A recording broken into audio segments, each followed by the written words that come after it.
Hello, I'm going to get started with this. My name is John Prinz. I'm an advocate, a patient, and a grower that replaced the drug OxyContin 14 years ago with medical cannabis. Woo! I live in the state of California, and I wear this cowboy hat because I'm from a conservative, real close-minded county that they call marijuana dope. The real dope I see in my county of Tehama is heroin and methamphetamines. It's never left the place. So I replaced the drug OxyContin, and this is my story. When I was 31 years old, well, I'll back it up. When I was 17 years old, I left high school, started working in America as a certified welder. I worked up until I was 31. I was working at this paper mill when I got injured. I used to play hard. I water skied 3 times a week. I had muscles, and I worked hard in this paper mill. One night, this is how I played. Water skied in the Shasta 3 times a week in the summertime. I played hard, raised a family, and I got hurt, lifting 350-pound slab of paper, a paper mill. And my operator dropped his in and pulled my back down. I felt a pop.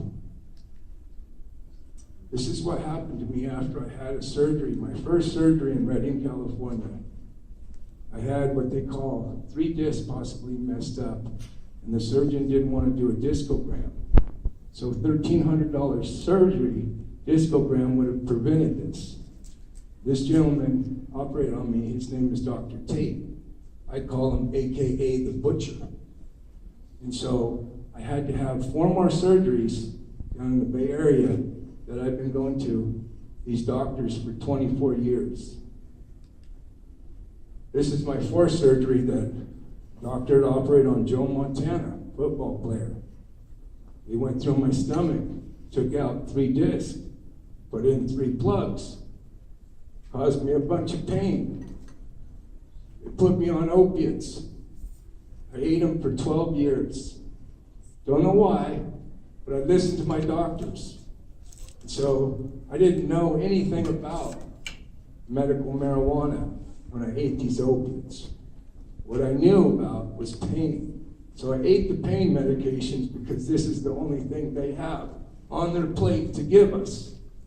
And in Utah, how many people are in Utah here? So I'm here today because of a lady named Julie Peterson. She invited me here because I had a poster I took to Portland, Oregon, a cannabis science conference. My poster said, "Cannabis cured my OxyContin addiction." Everybody that eats that pill is addicted to that pill. And you're going to find out how that pill got to us in my story. These are the narcotics and all the pills. I was on 14 prescription drugs for 12 years, and I replaced it all. And it's not easy to be up here today. I learned from the American Medical Association a long time ago that the opiates cause ghost pains. And these ghost pains, they are the ones that drive this epidemic in the opiate pains patient's brain. And the scale of 1 to 10, any opiate pain patient knows that the opiates only get them down to a 7. My medical cannabis gets me to a -0. I feel normal on it. I look normal on it. But my emotions are still messed up because of my spine. It goes from my brain all the way to my toes. The pain that pain patients have, this is a PET scan I got from my doctor, Moskowitz. This pain that you see in your brain lights it up just like that. The opiates never take it away. The opiates tell our brain to take more until you die. This is the pain chart every back person that's ever had a spinal injury sees. Now my spine goes from T10 all the way down to my S15. They took out S1, 2, 3, 4, 5, and S15. All these symptoms I was supposed to have, cannabis doesn't bring. I don't have any of those symptoms when I'm on my medical marijuana. This is my MRI of what my back looks like from the inside. Cannabis makes me look and feel great on the outside. My insides don't match the outside. This is where it went through my stomach. And this is where the disc plugs went. And this is the spinal cord they fixed. And this is the one they haven't touched yet. I have 5 more discs. They're going to need to come out in my lifetime, but I don't want to have that surgery. So what I use medical cannabis for is to prevent me from going any further on having an injury. This gentleman here was dear to my heart. He passed away January 2018, January 25th. Now believe it or not, this gentleman here is the reason why California has medical marijuana law. This gentleman started to see that we needed medical marijuana in California back in 1972. If anybody's ever seen the movie Milk, where a supervisor from San Francisco, the first gay supervisor, got murdered by another supervisor. My U.S. Senator Dianne Feinstein was on that board. The mayor lost his life that day. Dennis Barone, he was Harvey Milk's lover. And after they murdered Harvey, Dennis brought us medical cannabis to San Francisco, and everybody needs to know that. What he had was the first dispensary in California called the Cannabis Buyers Club. And this Cannabis Buyers Club, every Friday I used to make my doctor's appointments on Friday. Because every Friday he had 8,800 patients. That's what Dennis supplied in San Francisco in 1996 and 1997. So every Friday, our law in California is called the Compassion Use Act. 1-page law. And what Dennis gave away was compassion every Friday. 8,800 acres. He gave away to 8,800 patients. I used to love going there on Friday. And one day, I went to this 4-story building. I went up to the 4th floor the second time. I figured, hey, I come down once a month. Maybe they'll give me 4 weeks first, right? But I did talk him out of the second one. So that day, he gave 8,801 AIDS because I did good at mine twice. This is a book, a history book every pain patient should read in America. This is from a Harvard professor, Dr. Grinspoon. I found this book in Haight-Ashbury one day when I was buying a pipe. Everybody's heard of Haight-Ashbury, San Francisco. This book changed my life because I learned that day, was I a heroin addict? I was. And I needed to get off of it. So what did they replace heroin with? Medical cannabis in 1914. They didn't have the word marijuana yet. This is what the epidemic looked like in 1914. This is from the same drug that they've been controlling people with all through history, opium. The Hebrews controlled the slaves. The slaves were controlled by the Egyptians, opium. The pills that everybody's taking is equal to the same drug that they had legal in America called heroin. What replaced it? Medical cannabis. And this is from my famous doctor that wrote a book. If any of you got that information right there, this is Dr. Michael Moskowitz. He gave me my opiates for 12 years. I've been seeing this doctor every month for 24 years. He loves me, and I love him. He saved my life. He writes about this stuff. This is how he puts it. He's been writing over 120 reports since 2004 for me, because I'm his patient. He keeps writing every year. In every report, I see him every month. He writes about medical marijuana and in lieu of opiates. He writes about how whatever's on my mind that day. And this right here was on my mind. I don't know if you guys are aware of the Controlled Substance Act that President Richard Nixon put in power in 1970. 5 schedules. Schedule 1 Has heroin, LSD, and marijuana there. Schedule 2, cocaine, methamphetamines, Ritalin, Adderall, don't forget that's the legal meth for it, and cocaine. A Schedule 2 also, the drug they put me on, Oxycontin, equal to heroin. How do we know it's equal to heroin? Anybody's ever taken this Oxycontin drug? You know it gets you high. This thing about marijuana get me high, hey, I'm out of pain. That's all I care about. This is my Dr. Moskowitz writing about how he changes. See how he changes the language? Medical cannabis. Do you know why he changed the language? Medical cannabis? Federal law has marijuana as a controlled substance gap. No, cannabis in federal law. Cannabis goes back to the Greeks. Cannabis goes back to Jesus' time. So what we have here is he's changed the language. Why? In California law, state law, marijuana is a Schedule 1, equal to federal law. Cannabis is not. So medical cannabis is a way of moving away from what? The Controlled Substance Act. And this is 2015. He writes about how I have replaced, for 14 years, $70,000 worth of real narcotics from a company called Liberty Mutual. I've saved this company $1 million.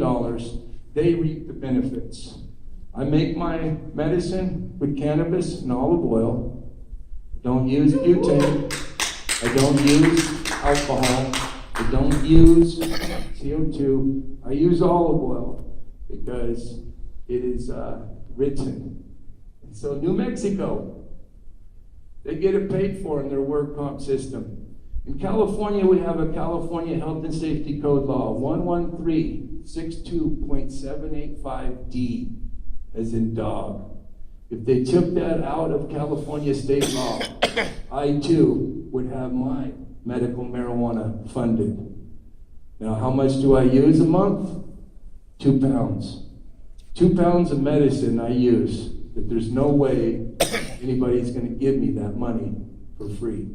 I don't work. I'm on Social Security and Medicare.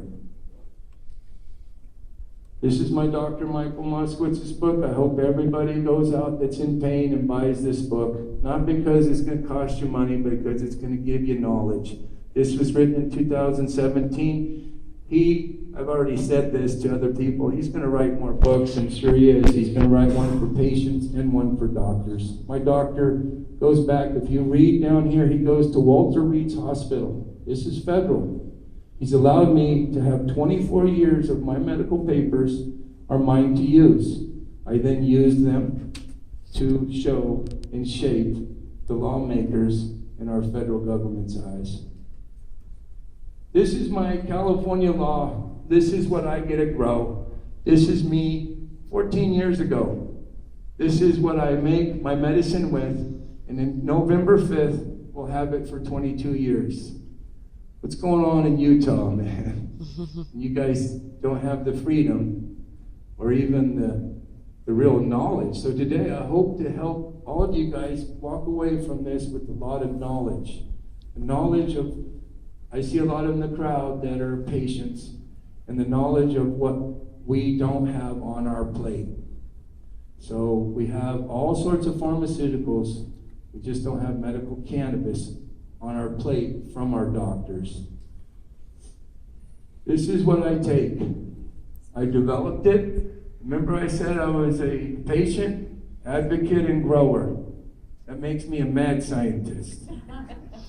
So I replaced the drug Oxycontin with Fusatima. There's no CBD detected. My strain, Blue Dream Cross. Why do I say that? Because I don't care what it is. My Blue Dream Cross grows this tall. I don't care what you name it. Sativa, indica, I call it Fusatima because it works on my pain. Now, when I take 3 tablespoons of my medicine, I'm on 900 milligrams of THCA and THC. THCA is an anti-inflammatory and works just as well, if not better than CBD, because it works together with THCA. So the science behind it, THCA, everyone's ever seen a raw, cured marijuana bud. Whatever percentage that is, Mine's 23%. I take that and make a medicine that really works, because you can take the THC and you turn on a temperature of your oil. What happens is it burns off some of the acid and makes it THC. So my formula is basically like a 60-40, and you could do this to whatever the patient needs. This is a doctor I met in 2005 named Todd McArea. He's a famous doctor in this whole movement. I've been in this movement and I've been a legal patient since 1997. So I got to know, I've been in 3 unions when I got hurt. So I started to realize this movement, it's fragmented. Got a lot of people everywhere. I got to know a lot of these people. Todd McArea, I was at Patients Out of Time in Santa Barbara. It's the first time I seen Montel Williams speak over 12 years ago. But I also met another gentleman, George McMahon, he's a federal patient from Iowa. And these are the federal patients, people. What color skin do you see? White. Come on, say it. White. Utah's 97%. I did my homework. Utah's 90% white. Utah, 2 out of 3 are Mormons, believe in God. These people, Elby believes in God. She's my friend. Been knowing her since 2005. She's been to my ranch. I love her. They give it to her, grown in the state of Mississippi. Now it's only 6%, but it's garbage, but she has freedom more than everyone else. So who these people are? This is Urban Rosenfeld. He lives in Florida. Robert Randall, first federal patient. Glaucoma, no pain. Glaucoma, no pain. George McMahon from Iowa. He's got a lot of issues. He lost his doctor. He lost his federal pot. This lady here, Barbara Douglas, Iowa. She passed away this year. They belong to a group called Patients Out of Time, because when the patients die, these federal patients, nobody can claim it's medical marijuana. But I'm here to tell you today that we all have to claim it. So Elvie, whoops, wrong button. Elvie was here since 1988. She worked at a bank, Bank America. She started using federal medical marijuana. They took her job away. She couldn't work no more. Nobody can work in America with marijuana in their blood, at least not in California. But Elvie, I have known her since 2005, and she's just a sweetheart. Everybody should learn who she is, get to know her. This is Robert Randall, the first federal patient's book. First federal patient's book, written in 1978 before I even got injured. On page 213, you can read all these federal agencies. That's the Department of Justice, the FDA. What did they try to do? The DEA are the top cops. They're the ones that control the drugs. They control, and they are actually our federal government's army against marijuana. But in his book, they wanted to legalize heroin, 1978, the National Committee for Treatment of Intractable Pain. I don't have chronic pain. I have intractable pain. Intractable pain means it's going to last a lifetime. Chronic's a little bit, acute a little bit, but you'll see that intractable needs to be used more. And this is a bill I found when I Googled that agency. When I read it on page 213, I Googled that agency and I found this Washington Post. Did they try to legalize when I was just 7 years out of high school? In 1987, they tried to legalize heroin and they just couldn't do it. So what did they do? My friend Dennis Perone got us medical marijuana in 1996.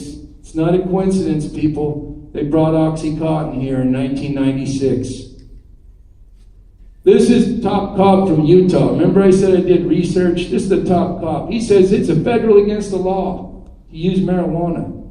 Not for 2 white federal patients. Why do I say that? I'm from this conservative county also called Tehama. They were there and they came here from the Jesse James people. They're cowboys. That's why I wear this hat. When in Rome, look like them. If I tell you guys I'm from California, you think I'm from San Francisco, or you think I'm from LA. This here brings me to my county. It's the only reason I'm wearing it. In Utah, you guys need medical marijuana. Let me show you why. The CDC, federal, they call these painkillers. I call them killers. They say they're causing these people to die. How do they fix the problem in Utah? How do they fix the problem in all the states? Medical cannabis, medical marijuana. This is from the CDC in 2017. 70,000 people have died from legal heroin that they brought to our America by changing the name. So one day, I'm an advocate. 2006, I went into Oakland, California's DEA's office. I wanted to pass. I got my doctor's prescription. I got my friend LV that gets it. And I told them, I want to pass. They knew about my Oxycontin. It's called a triplicate. For 12 years, the DEA I was registered to be a legal heroin addict through the DEA. So I went in there and I asked them for a pass. In 2004, I had an article on the internet. 400 people died of Oxycontin in 2004 America. Now let's look. 70,000. The number's up to 300,000 people. Every day in America, we lose over 125. That's their number. I believe it's higher with the suicide rate because they're taking the drugs away from them without leaving you any option. This is the Department of Utah.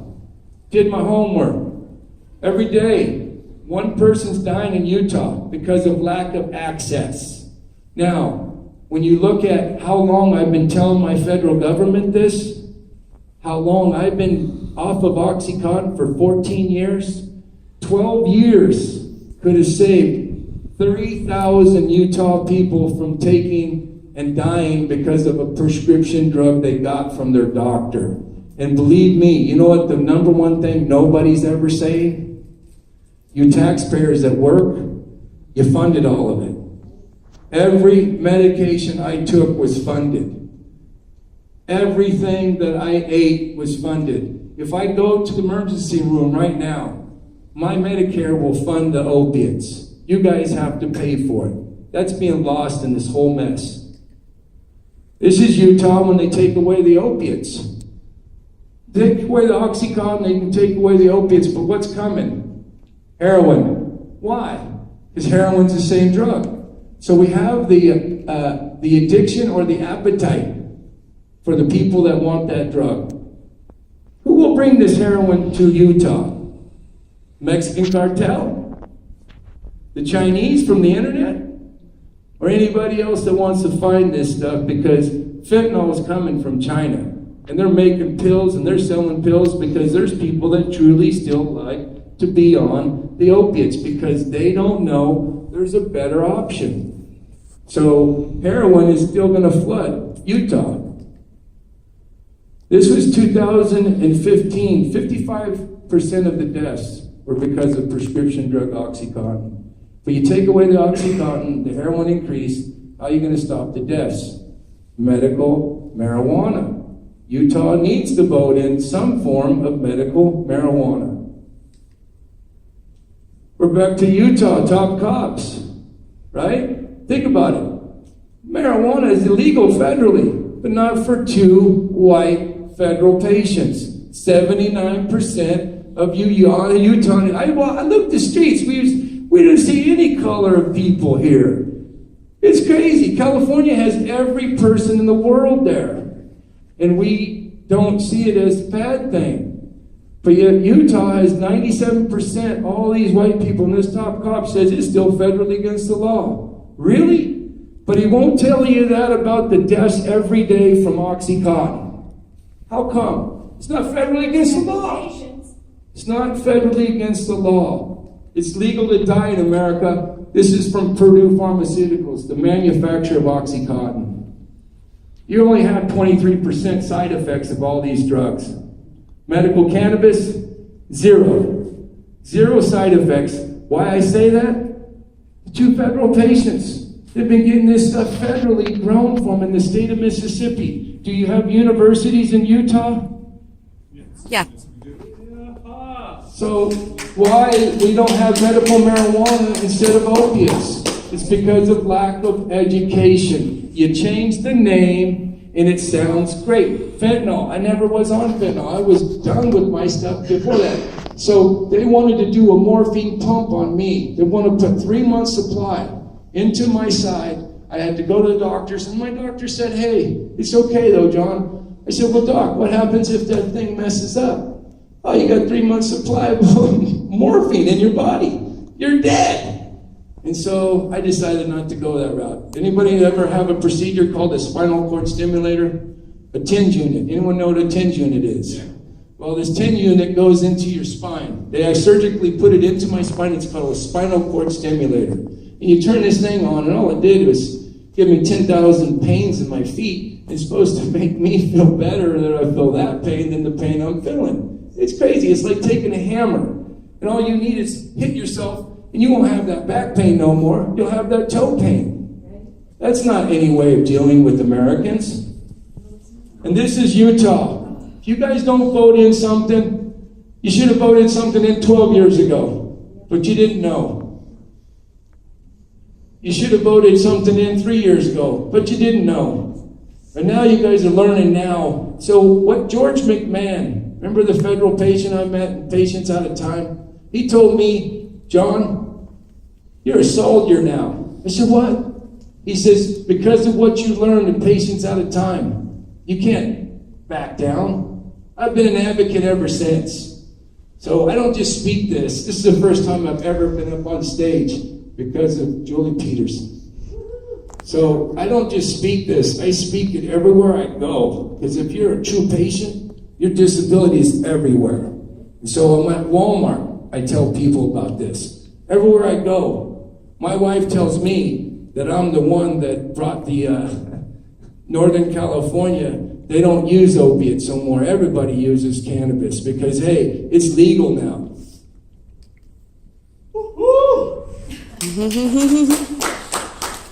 Remember what your top cop said in Utah, federally against the law? Well, my Senator Feinstein's allowed me to live since 2009. Week before Christmas, my insurance company turned me into Social Security. It was 2008. I had a 1/4-inch piece of paper to fill out. I was scared.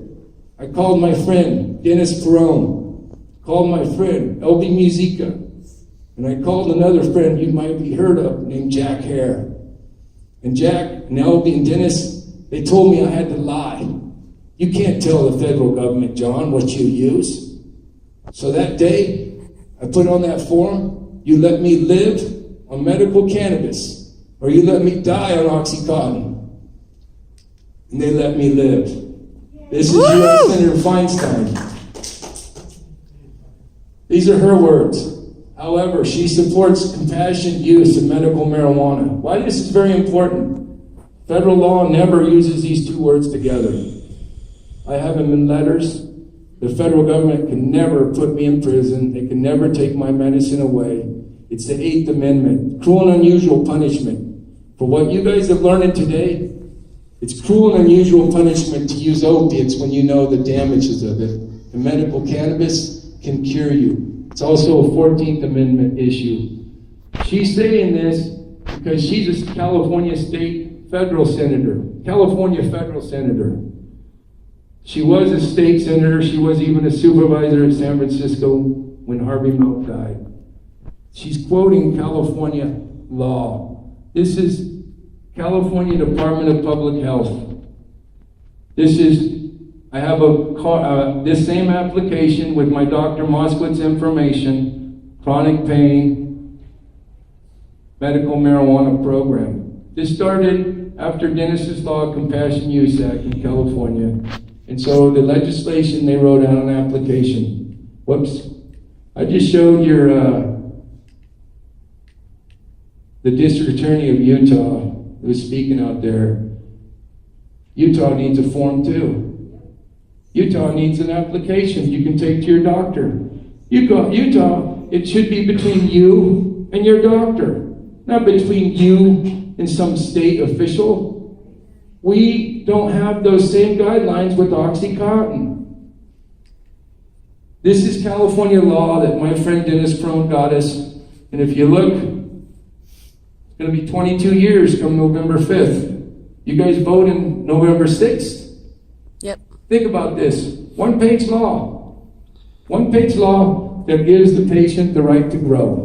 One-page law that gives the right to patients to push all their pills away. One-page law.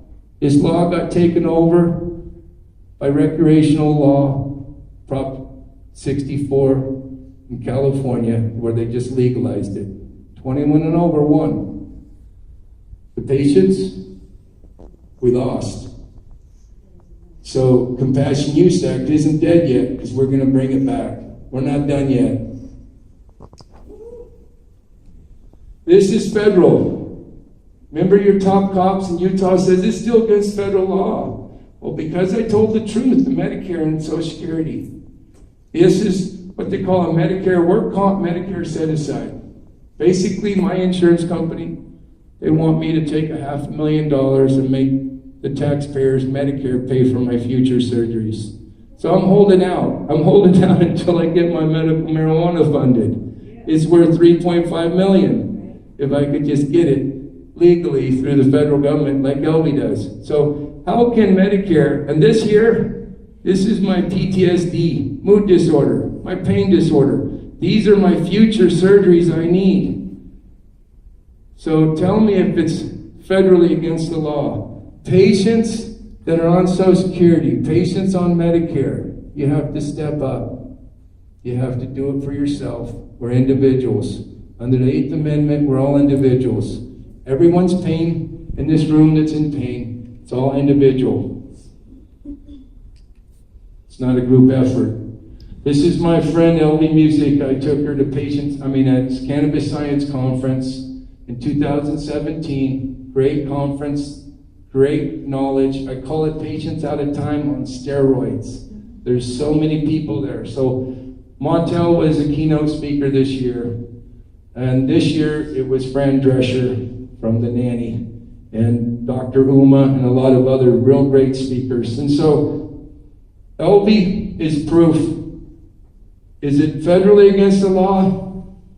Not for her. She's been getting a half a pound mailed to her every month since 1988, way before I got put on OxyContin.